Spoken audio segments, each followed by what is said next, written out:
Halo semua. Apa kabar untuk hari ini? Semoga harimu selalu menyenangkan ya bro.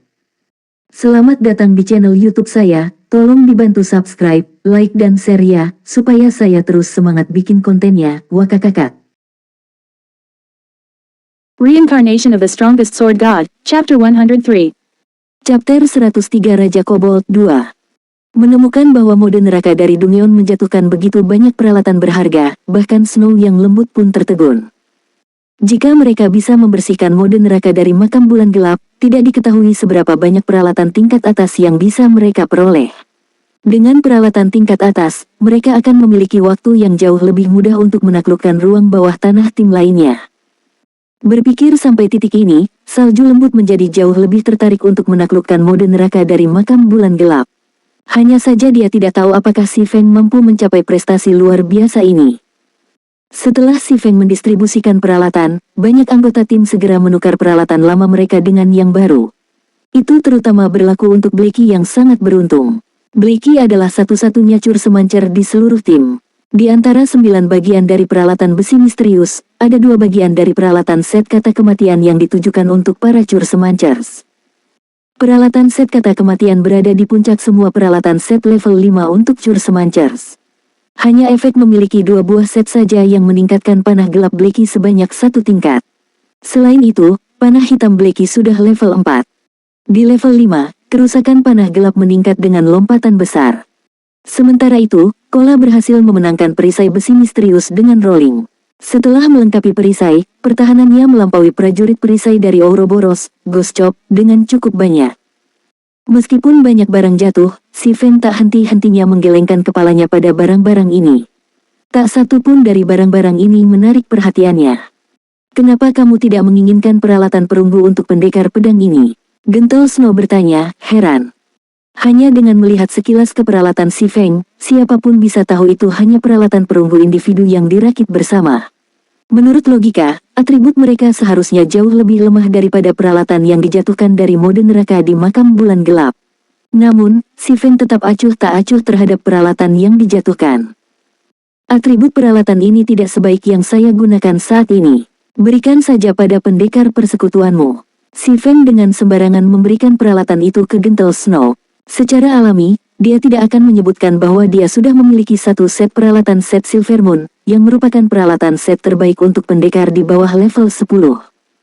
Setelah mendengar si Feng, pendekar lain dalam tim berulang kali mengungkapkan rasa terima kasihnya padanya. Bahkan jika si Feng mengambil peralatan untuk pendekar, tidak ada orang di tim yang akan mengeluh. Sebaliknya, mereka akan merasa wajar jika dia melakukannya.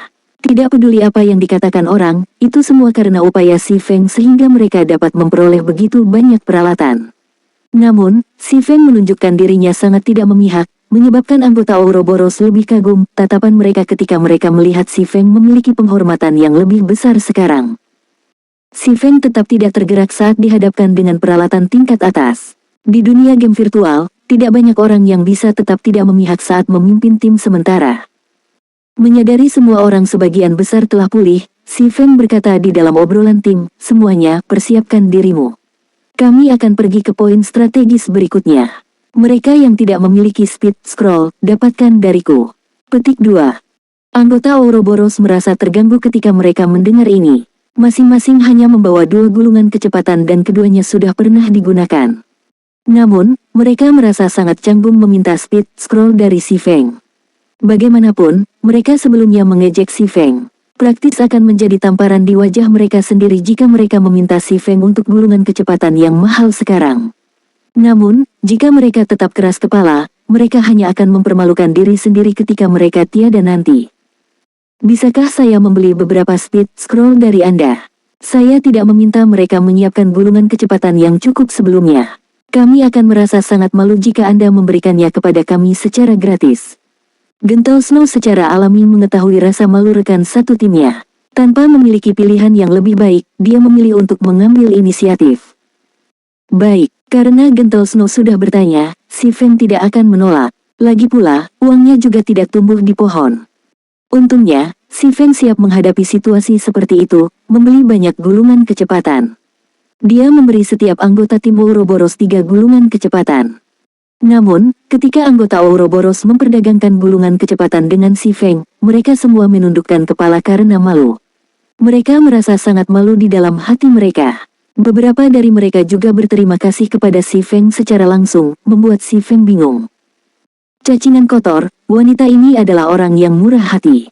Melihat kinerja Anda bagus, saya memutuskan untuk memaafkan Anda. Beri aku gulungannya. Zhao Yueru berjalan menuju Si Feng, kepalanya terangkat dan lengannya memeluk dadanya.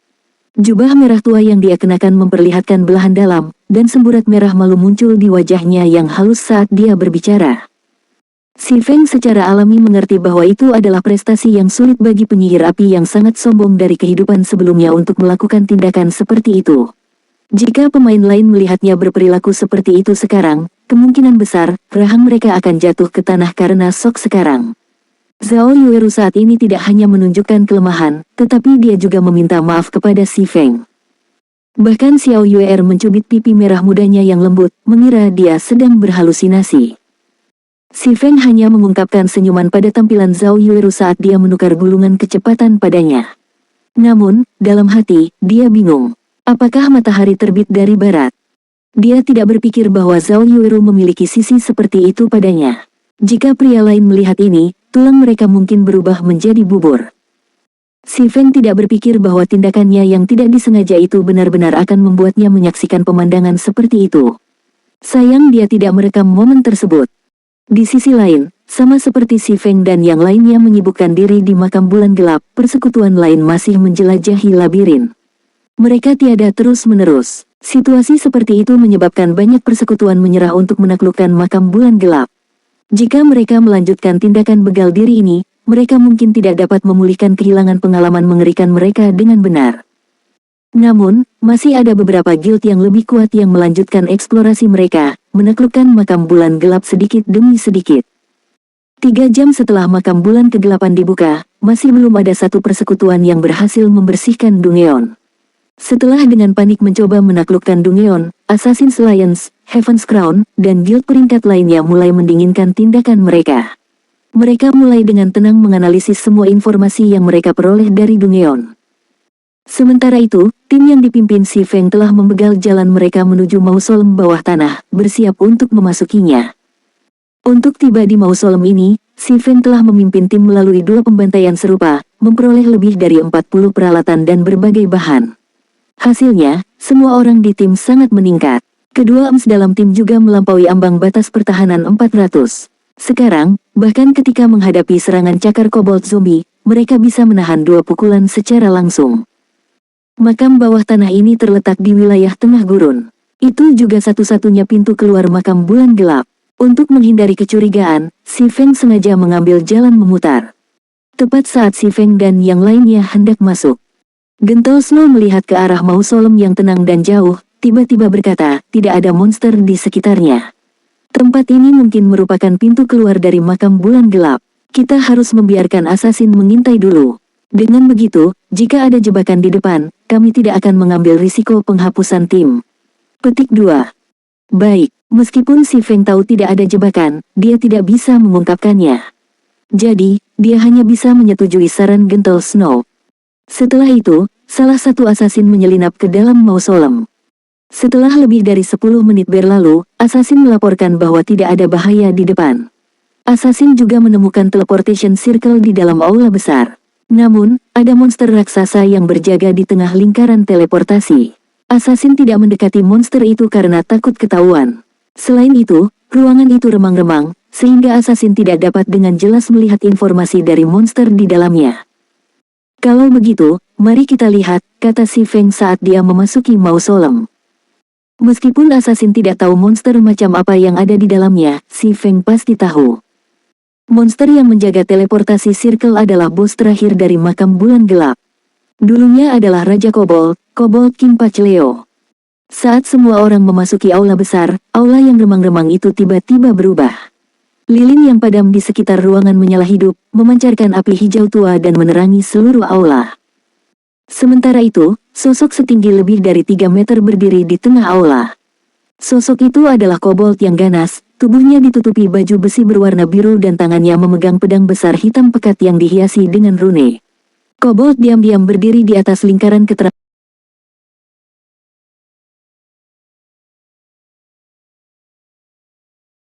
Kobold diam-diam berdiri di atas lingkaran keterampilan jiwa, bahkan tidak menggerakkan satu otot pun saat seluruh tubuhnya memancarkan tekanan yang menakutkan. Semua orang menggunakan keterampilan pengamatan, satu demi satu, ingin memahami monster ini.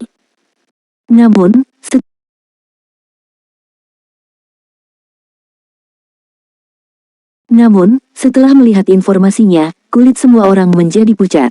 Mereka merasakan teror yang dalam saat mereka menatap makhluk ini, dan bahkan gentle Snow menarik napas dingin. Tak satu pun dari mereka memiliki kepercayaan diri untuk membegal monster ini. Reincarnation of the Strongest Sword God, Chapter 104. Chapter 104 Cara Pertempuran yang Tidak Diketahui. Semua orang berdiri diam di dalam aula mausolem yang cerah, mengubah tempat itu menjadi sangat sunyi. Setelah beberapa waktu berlalu, Saudara Feng, apa yang kita lakukan sekarang? Bos ini terlalu menakutkan. Mustahil bagi kita untuk membegalnya. Blackie melihat ke arah si Feng, bertanya. Di sisi lain, Zhao Yueru berkata tanpa daya, Salju, sepertinya kita tidak akan bisa membersihkan Dungeon. Anggota tim lainnya juga menunjukkan persetujuan mereka. Tidak ada kebodohan yang lebih besar daripada mencoba sesuatu yang mereka tahu tidak mungkin. Apakah kita akan menyerah begitu saja? Bulu mata tipis gentle Snow bergetar sedikit, matanya yang sejernih kristal bergeser ke arah sosok Kobold King sekali lagi. Mereka telah mencapai titik ini setelah mengalami banyak kesulitan. Apakah mereka akan menyerah begitu saja? Kobold King Pacleo, Lord Rank. Tingkat 6. Health Power 120.000, 120.000. Belum lagi jumlah health powernya yang menakutkan, hanya kata-kata, Lord Rank, saja sudah cukup untuk membuat pemain gemetar. Itu berarti ada satu aspek dari monster ini yang sangat menakutkan, baik dalam hal kecepatan, kekuatan, atau keterampilan jiwa. Hanya berdasarkan aura mengerikan yang terpancar dari tubuh Kobold King, ototnya yang menonjol dan seperti besi, pedang besar hitam pekat setinggi seorang pria, yang menembus jauh ke dalam tanah. Bahkan tanpa melakukan pertukaran apapun dengan Kobold King ini semua orang tahu tidak ada cara untuk menguasainya. Mengapa kita tidak mencobanya dulu? Ghost Chop, coba kemampuan bos. Yang lain akan meninggalkan aula lebih dulu, Gentle Snow berkata setelah memikirkannya. Gentle Snow masih bermaksud untuk mencoba bos. Dia berharap bisa mencari strategi untuk membegalnya. Ayo pergi dulu, kata si Feng juga. Pikiran Gentle Snow persis sama dengan miliknya. Dia akan membiarkan MT mencoba bos, lalu membiarkan tim menonton. Dengan begitu, dia akan memiliki alasan yang tepat ketika dia mengungkapkan strateginya. Setelah ini, prajurit perisai, Ghost Chop, mengaktifkan rekaman videonya, menyerbu ke arah Kobold King sendirian. Sementara itu, pintu batu tebal dan berat menuju aula mulai tertutup. Tepat saat Ghost Chop tengah menjalani cas, Kobold King tiba-tiba membuka matanya. Kacak, Kobold King dengan santai mencabut pedang hitam pekat dari tanah, kakinya yang kuat tiba-tiba meledak dengan kekuatan saat itu juga menyerang Ghost Chop. Seperti angin kencang, Kobold King menyapu Ghost Chop. Tubuh Ghost Chop ketakutan. Dia dengan cepat bereaksi dengan mengangkat perisainya, memblokirnya di depan dadanya. Dalam sekejap mata, sinar hitam, yang disertai dengan suara ledakan, mengenai perisai. Hong! Seluruh orang Ghost Chop dikirim terbang, dan kerusakan 633 poin muncul di atas kepalanya. Seluruh lengannya terasa tiada rasa karena serangan itu. Jika dia tidak menggunakan perisainya untuk memblokir, dia mungkin akan terbegal seketika. Ghost Chop merasa tekniknya sendiri cukup bagus, dan dia adalah anggota elit Ouroboros.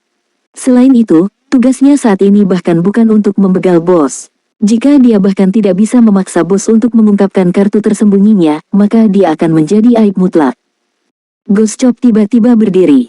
Dia menuangkan sebotol ramuan generasi dasar ke tenggorokannya, health powernya pulih menjadi lebih dari setengah dari totalnya. Saat dia sedang mempertimbangkan untuk mencoba pertarungan lain dengan bos, dia tiba-tiba menemukan bahwa bos sudah berdiri di belakangnya, pedang besarnya terangkat tinggi. Tiba-tiba, Kobold King menebas pedang besar di Ghost Chop. Dinding pelindung. Ghost Chop tidak lagi memiliki opsi untuk menghindari serangan itu. Dia hanya bisa menggunakan skill menyelamatkan nyawanya untuk menerima serangan dengan kekuatan penuh. Saat digunakan, Shield Wall akan mengurangi setengah damage yang diterima pengguna selama 12 detik. Pedang besar rahasia hitam itu jatuh sekali lagi. Meskipun Ghost Chop telah menggunakan perisainya untuk memblokir serangan itu lagi, dia langsung dipaksa berlutut oleh tekanan yang dihasilkan. Batu bata batu di bawah kakinya retak seperti jaring laba-laba, dan health powernya langsung turun 426 poin, menyisakannya dengan hanya seutas benang kehidupan yang tersisa. Raja Kobold kemudian menendang ke sisi perut Ghost Chop. Ghost Chop tanpa daya menanamkan dirinya ke dinding, dan health powernya langsung turun menjadi 0. Hanya 3 detik telah berlalu sejak dimulainya pertempuran. Begitu saja, MT yang dilengkapi dengan peralatan tingkat atas sudah tiada. Sedemikian rupa sehingga, bahkan sebelum pintu batu ditutup, pintu itu telah terbuka sekali lagi. Semua orang memandang Ghost Chop yang ditanam di dinding, kaget. Situasi apa ini? Pintu baru saja ditutup sebelum dibuka lagi, dan MT mereka sudah tiada. UR, hidupkan kembali Ghost Chop, kata Gentle Snow dengan ekspresi suram. Ghost Chop terbegal dengan sangat cepat adalah indikator yang jelas tentang seberapa kuat bos ini. Setelah Ghost Chop dihidupkan kembali, ekspresi muram tergantung di wajahnya. Dia enggan berbagi dengan semua orang rekaman yang dia buat, memungkinkan mereka semua untuk menganalisis kekuatan bos. Kuat, Zhao Yueru hanya bisa berkata dengan kaget, kecepatan umum dan kecepatan reaksi ini, kekuatan ini, dan juga pola serangan yang terus berubah-ubah. Apakah ini benar-benar NPC? Apa kita yakin ini bukan ahli seni bela diri yang menyamar? Bahkan sebelum menyaksikan bos dalam pertempuran, semua orang sudah bisa merasakan betapa kuatnya itu. Sekarang mereka menyaksikan sendiri, selain merasa terkejut, mereka juga tercengang. Dengan skill Ghost Chop, dia sebenarnya tidak dapat merusak bos. Ini terlalu mengerikan. Bahkan jika itu adalah monster peringkat kepala suku terkuat yang ditemui oleh Gentle Snow sebelumnya, dibandingkan dengan Raja Kobold ini, itu hanya akan menjadi kelinci kecil. Adapun pihak Si Feng, yang telah bertarung dengan tuan peringkat bos sebelumnya, setelah melihat rekaman itu, bahkan mereka merasa khawatir. Seperti yang diharapkan dari Lord Rank Boss di tim Dungeon, dibandingkan dengan Lord Rank Boss dari parti Dungeon, itu setidaknya beberapa kali lebih kuat. Tidak hanya kecepatan dan kekuatannya yang menjadi masalah, tetapi pola serangannya bahkan lebih dari itu. Ada terlalu banyak variasi, seolah-olah mereka bertarung dalam pertarungan jarak dekat melawan seorang ahli. Selain itu, atribut fisik ahli ini beberapa kali lipat lebih baik daripada atribut mereka. Bagaimana mereka bisa terus bertarung melawan bos ini? Bahkan jika saudara Feng mereka sangat kuat, dia mungkin tidak bisa bertahan lama melawan bos ini. Lagi pula, bos ini memiliki health power 120.000 dan health power mereka bahkan tidak mencapai 1000. Ayo mundur. Setelah mempertimbangkan untuk sementara waktu dan memikirkan semua jenis simulasi, Gentle Snow masih sampai pada kesimpulan bahwa mereka akan dihapus tim. Dia tidak siap untuk membuang waktu di sini, dan lebih siap untuk menyerang mode normal dari makam bulan gelap. Bos dalam mode normal haruslah bos pangkat kepala suku, yang seharusnya jauh lebih lemah. Menurut peralatan mereka saat ini, mereka setidaknya memiliki peluang 20 hingga 30% untuk membegal bos. Semua orang hanya bisa menyerah setelah mendengar Gentle Snow mengatakan ini, jadi mereka semua mengeluarkan return scroll. Pada saat ini, Si Feng tiba-tiba berkata dalam obrolan tim, setelah melihat pola serangan Raja Kobold, jika Nona Salju, Dua Ems, dan saya sendiri akan menerapkan pertempuran rotasi, kita harus memiliki sedikit kesempatan untuk berhasil. Aku ingin tahu apakah Nona Snow masih ingin menyerang bos ini. Meskipun suara Si Feng lembut, seolah-olah cahaya dalam kegelapan muncul, mencerahkan semangat semua orang. Saudara Feng, apakah kita benar-benar akan melawannya? Blackie memandang Kobold King, menelan seteguk air liur. Bahkan pada jarak seperti itu, Blackie masih bisa merasakan kakinya gemetar. Jika dia mendekatinya lebih dekat, dia mungkin sudah berada di tanah, berlutut. Faktanya, bukan hanya Blackie yang terpengaruh oleh aura Kobold King yang mengesankan. Anggota tim lainnya tidak lebih baik dari Blackie. Mereka secara naluriah mengakui bahwa mereka tidak bisa mengalahkannya, ingin melarikan diri darinya. Kamu punya rencana? Sok melintas di mata Zhao Yueru saat dia melihat Si Feng, bertanya. Ini adalah Lord di dalam ruang bawah tanah tim. Health powernya beberapa kali lebih tinggi dari Lord di alam liar. Kekuatan serangan dan pola serangannya, juga, sangat kuat. Zhao Yueru tidak berpikir bahwa Si Feng akan memiliki metode untuk menggerebeknya.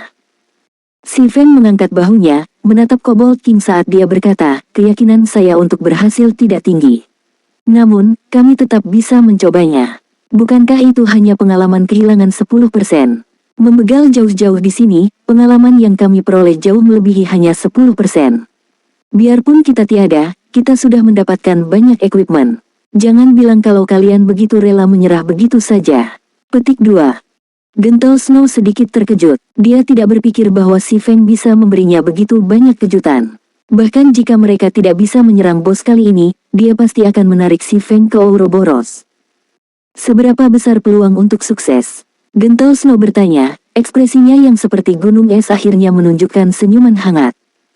20%. Si Feng sudah membuat perkiraan paling konservatif. Kenyataannya, dia memperkirakan tingkat keberhasilan mereka 50%. Namun, dia khawatir jika dia mengatakannya dengan lantang itu akan menjadi buruk, dia mungkin menarik kecurigaan. Apa? Kamu bilang 20%? Zhao Yueru memutar matanya ke arah si Feng. Dengan tingkat keberhasilan yang rendah, siapa yang berani mengambil tantangan? Baiklah, kalau begitu mari kita dengarkan rencanamu. Kami akan mendukungmu sepenuhnya, Gentle Snow memotong Zhao Yueru, berkata dengan lembut. Gentle Snow sendiri memperkirakan peluang mereka untuk menyingkirkan Lord Rank Boss sebesar 0%. Sedangkan untuk bos pangkat kepala suku, dia memperkirakan tingkat keberhasilan berada pada peluang 20 hingga 30%. Dilihat dari perilaku si Feng sebelumnya, dia tidak tampak seperti orang yang membesar-besarkan hal-hal. Karena si Feng memiliki kepastian yang sama untuk sukses, bukankah membegal tuan peringkat bos jauh lebih baik? Selain itu, dia sangat tertarik dengan pertempuran rotasi 4 orang yang disebutkan si Feng. Dia tidak tahu metode pertempuran macam apa ini untuk benar-benar membiarkan mereka memiliki peluang sukses yang tinggi melawan Lord Rank Kobold King.